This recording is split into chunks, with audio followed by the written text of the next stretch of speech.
Freeze. You're under arrest for illegal flower planting. That's what I heard.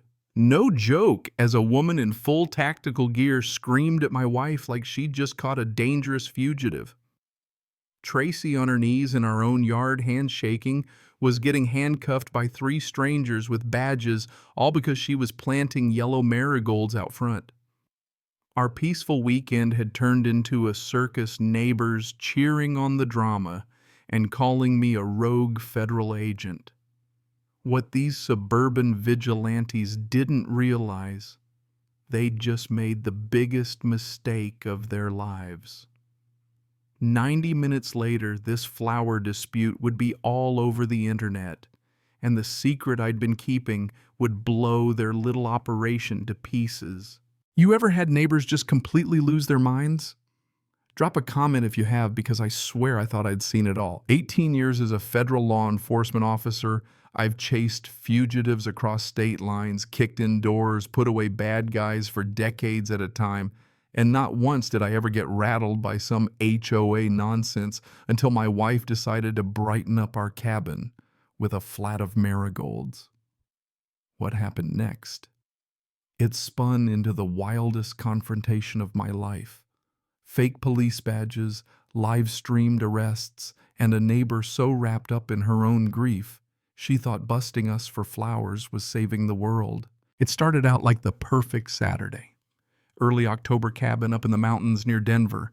Just me and Tracy looking for some quiet after weeks of city noise. She'd picked up marigolds at the garden center, said our front bed looked sad, needed some sunshine.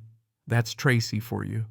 3rd grade teacher heart, so big it spills over into everything kids who can't tie their shoes and apparently flower beds that need a little love. Saturday morning air, so clear it almost hurts your lungs.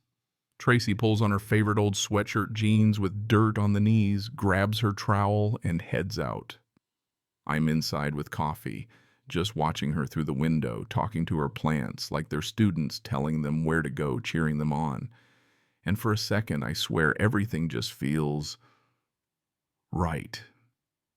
But then I notice something odd. A woman across the street. Late 40s, crisp white polo khakis hair pulled so tight, it probably aches standing on her porch with binoculars. No kidding. 8 in the morning, and she's watching my wife garden like it's a stakeout. She's jotting things on a clipboard, lowering her binoculars every now and then. Tracy, being her, gives a little wave. The lady just turns and walks back inside. "Honey, Tracy," calls to me. "That woman keeps staring at us." Kinda creepy. Don't you think I step out, look around, but she's gone. "Ignore her," I say, squeezing Tracy's shoulders. Some folks just need a hobby.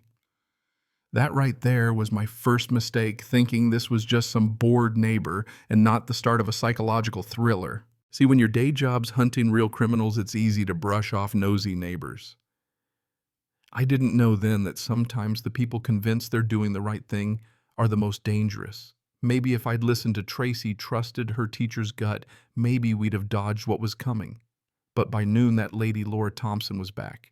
Except this time, she brought props, a measuring tape, a camera, and 2 strangers playing official. Our peaceful Saturday was about to turn into an episode of Neighborhood Cops, and my coffee ice cold on the counter. Laura's got a plan.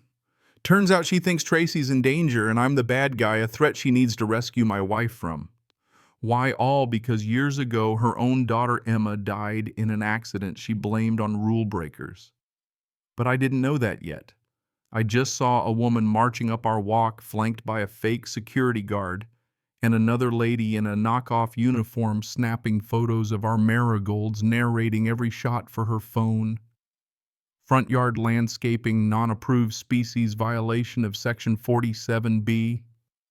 She's got a whole laminated speech ready. "Ma'am," I say, trying to keep it together, "this is just flowers. We're not violating anything." Laura holds up her sheet like it's the Constitution. "All modifications must be pre-approved. Subsection 3 prohibits non-native species." The security guard, Rob, looks like he borrowed his uniform from Party City, radio and all. The older woman, Margaret, nods seriously, taking notes like she's in a courtroom. Tracy stands up, brushes off her hands, gives Laura her teacher look, the one reserved for parents who swear their kid never misbehaves. I'm sorry, but we never heard of any committee when we bought the place. Are you sure these rules apply to us? Laura doesn't flinch. Ignorance is not a valid defense, she declares, and here comes the threat. You've got 2 hours to remove these unauthorized plantings or I'll be forced to initiate enforcement action. Rob steps forward, introduces himself as community security supervisor. Margaret's his documentation backup. Suddenly it's like we're surrounded by a squad of make-believe cops. Look, I say, half laughing, we're not in an HOA. This is county land. Your rules don't apply. Laura just makes a call. Jim, it's happening, bring Margaret, and gives me this look that's equal parts triumph and pity. Tracy, wise as ever, whispers, maybe we should just pull the flowers, but I'm still thinking like a federal agent. Don't give in to threats, call their bluff. We're not removing anything I say unless you've got paperwork. Laura just smiles. The paperwork is on its way. Then she turns to Tracy. You don't have to protect him anymore. Help is coming. Tracy stares confused. Protect him from what? Before I know it, Rob is circling our truck, jotting notes. Margaret's measuring the flower bed like she's about to issue a citation. The whole thing feels unreal, part farce, part shakedown. We head inside to wait out whatever this is, but I overhear Laura on her phone. She looks just like Emma. I can't let it happen again. It sends chills down my spine. 40 minutes later, real police show up. Actual county sheriff's deputy Jim Patterson, a guy you can tell has seen it all, but even he's carrying a stack of official-looking paperwork. Sir, we're responding to a report of intimidation and harassment by a federal employee. He's got Ring doorbell footage edited to make me look aggressive and Laura like some frightened bystander. Tracy tries to explain, but the deputy's treating her like a victim. Mrs. Mitchell, you're safe now. We're here to make sure your husband doesn't intimidate you into silence. Laura's back to fresh blouse makeup on, live streaming the whole circus. Everyone needs to see how federal employees abuse their power to silence concerned citizens. Comments are pouring in. Call 911. He looks dangerous. Poor lady Laura's edited footage, fake badges and paperwork. All of it was a setup to get the police involved and make us look like the bad guys. I flash my badge, try to explain, but Laura's ready. See, he's trying to use his federal position to escape accountability. Hundreds of viewers now all eating up her story. Wind rattles the chimes. Patterson studies my credentials. Sir, your position doesn't allow you to intimidate residents. Mrs. Thompson has a right to file complaints. Margaret and Rob start announcing fake incidents, 17 supposedly in 6 months, all pure fiction, but written up like real reports. Jim Laura says we need to move Tracy to a safe location. Next thing I know, Tracy's being surrounded, handcuffed, led away. She's calling out Josh, tell them they can't do this. Laura croons, abused women always defend their attackers. It's called Stockholm Syndrome. The live stream is exploding. Everyone wants the federal agent locked up.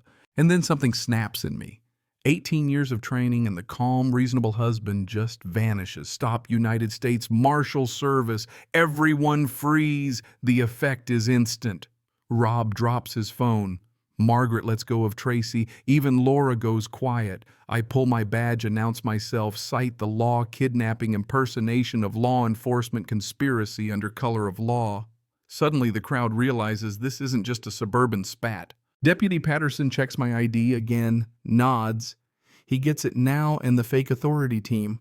They're falling apart. I start documenting everything for the record camera, on listing each charge. Laura tries to recover on live stream. This is federal overreach. You're all witnessing government abuse. But the tide's turning her story crumbling as people see what's really going on. We get inside, my phone's blowing up calls from my supervisor, the U.S. Marshals office, CNN wanting a comment. Social media is lit up. Federal agent threatens old lady over flowers. Laura's supporters rally, hashtags trend. But then the real story breaks. Our neighbor Bob had filmed everything, caught Rob putting on his fake patches, Laura coaching Margaret, all of it. Bob and a few others dig up county records, no HOA, no authority. Just Laura's scam, collecting fake fees, threatening families, and running her own community standards operation.